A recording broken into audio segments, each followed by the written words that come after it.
geriye bak. Aklın oyunlar oynuyor, kalbin bayağıdır seninle değil. Şeytan her zaman yanında, her dumanda gülümsüyor. Meleğin eybesinde tükenmiş huzuru, maddelerde arama artık. Ölümden öteye başka bir köy yok. Senden aldıklarını geriye verecek hiçbir madde, hiçbir alkol, hiçbir zehir, hiçbir dostun hiçbir zaman yok. Yavaş yavaş tükenir önce cebindeki paran, sonra eksilir masadan birer birer eski dostlar. Anlayacak vaktin olmaz, hızlı geçer zaman. Geriye dönüp baktığında inan gözlerinde dolar.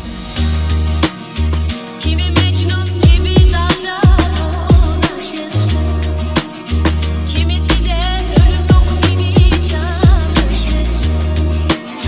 Kimi beceriksiz, kimi milyona karışır. Adaletin bu mu dünya? Ne yar verdin ne mal dünya? Kötülerinsin sen dünya, iyileri öldüren dünya.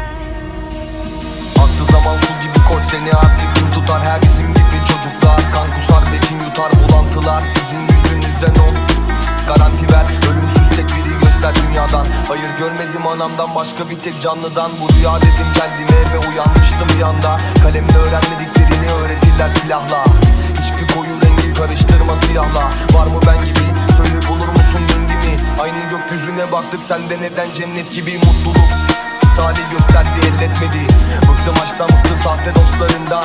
Madde tüketen piyasa cadde çocuklarından. Sahte kliklerinden sakın geçmeyin yanımdan. Asla tutamam elinden bu yaka gerçek unutma. Adalet